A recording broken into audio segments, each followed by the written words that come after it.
कुरान पाक ने कहा यहूदियों पे अल्लाह ने जिल्लत मुसल्लत कर दी है, ये जलील है, इनका कोई देश नहीं। ये जहां इन्होंने कब्जा किया हुआ ना फलस्तीन में, ये कब्जे की जगह है और एक मुट्ठी भर मुल्क है, शायद 60-70 लाख आबादी हो इसराइल की। अगर अमेरिका इसकी मदद ना करे तो इसराइल कायम नहीं रह सकता। और इसके गिर्द 12-14 इस्लामी मुल्क हैं। बैतुल मुकद्दस मस्जिद अक्सा मामूली जगह नहीं। हुजूर ने फरमाया 3 सफर करो तो समझना हम इबादत कर रहे हैं। कौन कौन से? फरमाया अगर बैतुल्लाह जाओ तो इबादत समझ के जाना, मस्जिद नबी की तरफ जाओ तो इबादत है, और मस्जिद अक्सा की तरफ जाओ तो ये भी इबादत है। और फरमाया मस्जिद अक्सा में जिसने एक नमाज पढ़ी उसे 25,000 नमाजों का सवाब मिलेगा। ये वो मस्जिद है जिसके साथ मिराज शरीफ जुड़ा हुआ है। कुरान पाक ने कहा कि इस मस्जिद में सुभान अल्लाज़ी असरा बिअब्दिही लैलन मिनल मस्जिदिल हराम इलल मस्जिदिल अक्सा। मुसलमानों, कुरान कहता है कि तुम्हारे मिराज की शान रसूल पाक की मस्जिद अक्सा से जुड़ी है। जिस महबूब को रब मिराज कराए तो मस्जिद अक्सा में ला के कराए। वो जगह मामूली जगह है, वो मामूली जगह है मस्जिद अक्सा।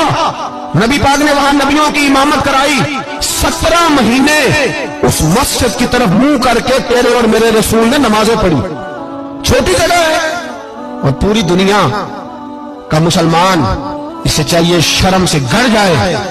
एक अमेरिका का सदर बोल के कहता है कि इसराइल को इजाजत है उसे दारुल हुकूमत बनाए, और मुसलमान हुक्मरान बयान दे रहे हैं जालिमों लुटेरो, तुम अपनी अपनी सियासतें चमकाने के लिए पहले एक दूसरे को गालियां देते हो, फिर इकट्ठे बैठ जाते हो नंबरिंग करने के लिए।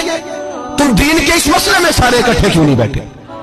सारे पाकिस्तान के सियासतदानों को, उलमा और मशाइख को चाहिए था एक पेट पे इकट्ठे होते, इकट्ठे बैठ के एक बयान ही दे देते, एक बात ही कर देते।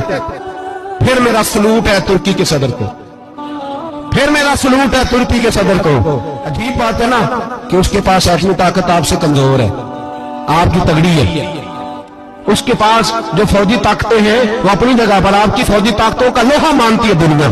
लेकिन फिर मुझे कहने दो ना, मैदान में बंदा एटमी ताकत से नहीं लड़ता, ईमान की कुव्वत से लड़ता है। और बोल उठा है ना, क्या कर लिया उसने अपनी पार्लियामेंट से खिताब किया। उसने बहुत अरसा पहले कहा था मस्जिद अक्सा मेरी ख्वाब में आई थी, और रो के कहती थी आए मुझे कोई सलाहुद्दीन अय्यूबी का मानने वाला, कोई आए मुझे बचाए। कहते मेरी ख्वाब में आई थी और रोती थी, कहती थी कोई आए।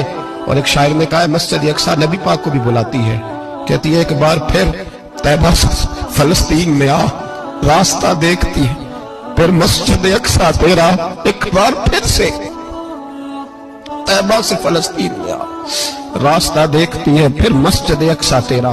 कोई बोला ही नहीं इतना मुकद्दस मकाम, छोटे छोटे बयानों के इकट्ठे हो जाओ, पेश गोई कर रहा हूं। बड़ी जल्दी इस अमेरिका को लोग टूटता हुआ देखेंगे, इससे बिखरता हुआ देखेंगे, इससे लरसता हुआ देखेंगे, इसलिए कि मुकाबले रब रसूल से इतने आसान नहीं।